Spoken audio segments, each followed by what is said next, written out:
Welcome back outside. It's currently raining. It's been a while since I've done one of these videos. So go back through the playlist and look at the other stuff and you can see the improvements. So first of all, the sedums.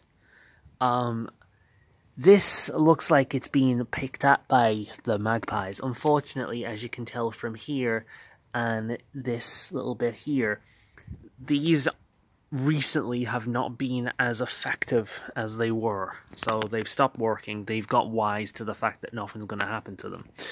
But what I've learned is that these are extremely hardy plants. They're beautiful and they're actually really like them. They're very simple. They're very beautiful. They're extremely hardy plants. And the perennials, I believe they're also native to this area as well in terms of, this country. So they'll grow perfectly fine. So I think what I'm going to do with these is I'm actually going to plant them in the front to completely kill off a lot of the weeds. There's a little patch of soil in the front, so if I plant them in the front out there, they'll hopefully kill off weeds. The way they reproduce is a new one grows underneath the other one, which is why this little guy here exists. This little blue one that has popped up underneath here is a separate plant that is growing. It would have grown underneath. So a lot of this bit's come off super easily, but it's actually pretty hardy. Surprisingly hardy, actually. So it'll survive quite well out there, I think. This is the other one I've got. They're a lot bigger than when you guys first saw them. Again, it looks like something's been at them. That's not happening naturally. The peppermint hasn't really grown as much as it was doing. I have cut it a few times though to drink from, or recently to use as a bit of a foot bath. But with the rain, it's still doing quite well. It's quite happy where it is now. I headed this a few days ago. It's very grey. It's doing quite well, but it's not a lot of improvement. But it is that kind of year.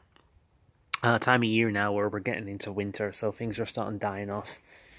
So I'm currently making ideas for what to do next year. This is the farm. It actually survived. And this is why I'm making the video. So what I've decided to do is, instead of having soil like that, I'm actually going to plant creeping thyme. Because I've been looking into ground cover that will prevent weeds, will look nice, and won't completely choke out the other plants. And this right here seems to be the best bet.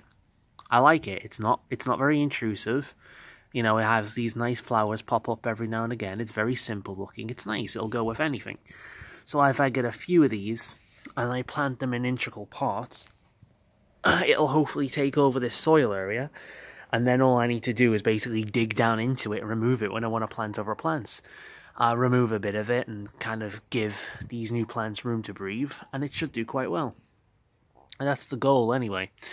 But yeah, this one's grown quite straight and big. This one's starting to spread out like crazy.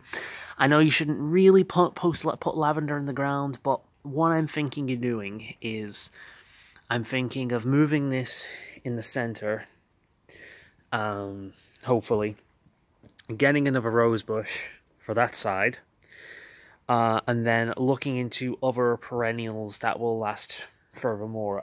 The African daisy that was there, it died off.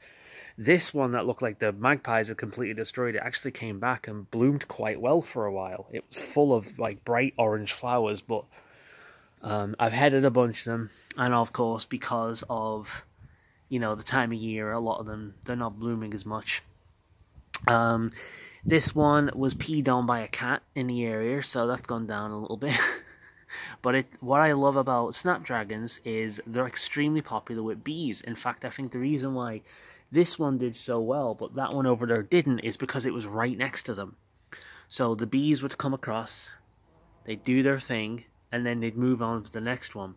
So what I'm thinking of doing is next year, I'm going to try and get snapdragons, and instead of clumping them like I did this time, I'm actually going to separate them.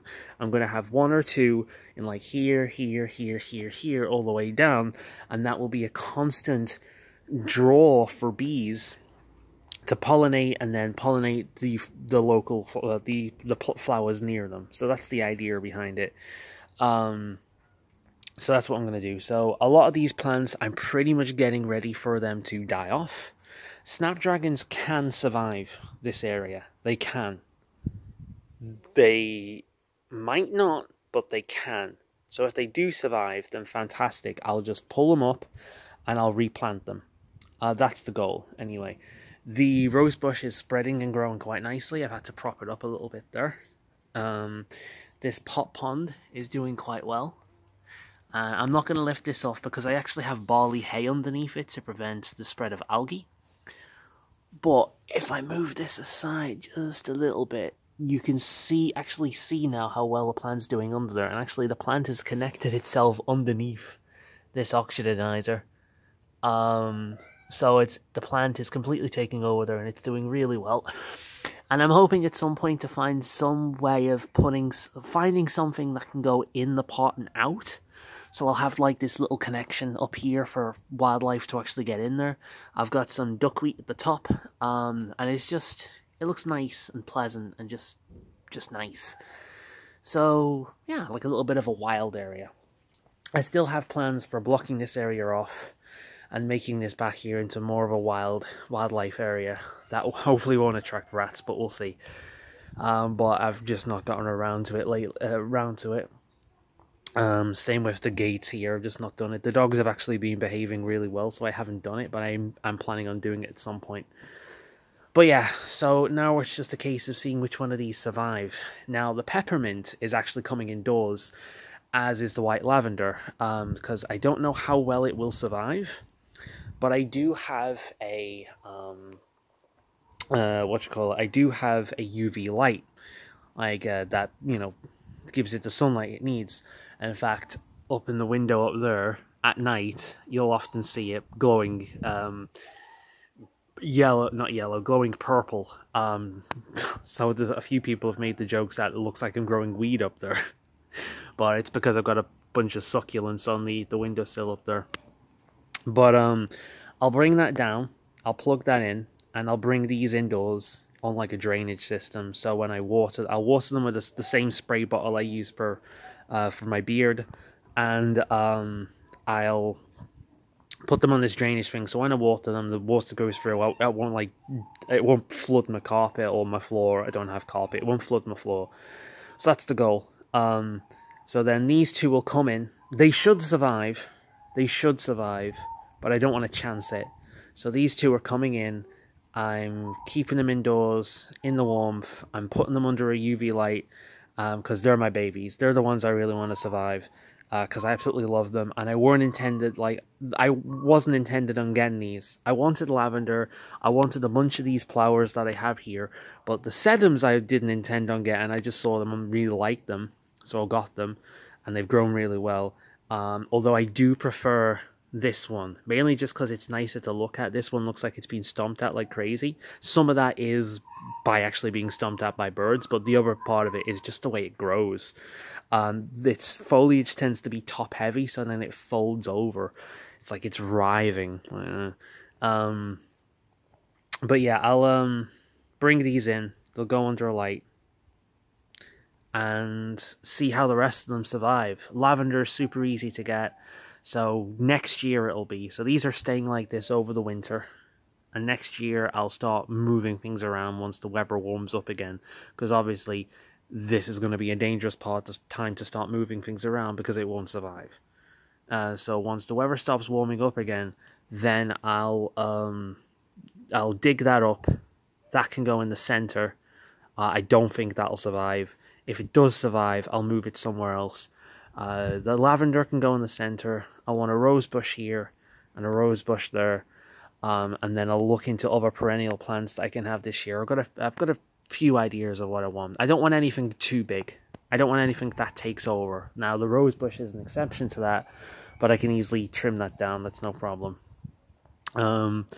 So yeah.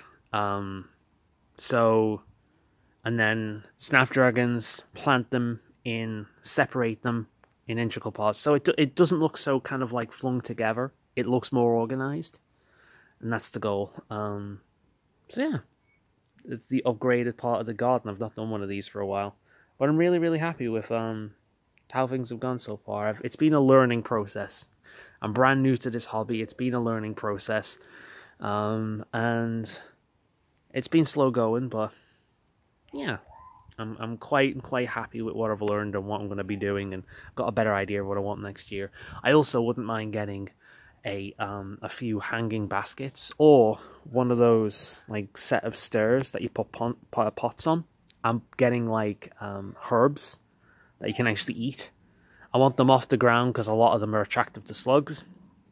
But and then I can have like this little mini herb garden over there against the fence. You know, and next to that rest area. Maybe I'll do it there, or right there opposite to it. And I'll have like this little mini herb garden and have like a bunch of different herbs that I can eat, like rosemary and like thyme, proper thyme, not creeping thyme. You can't eat that one. And a bunch of shit like that. Lettuce, rocket. I don't eat rocket, but yeah, spinach, kale, that kind of stuff. The rain's really coming down though, so I'm gonna go in. But yeah, quite.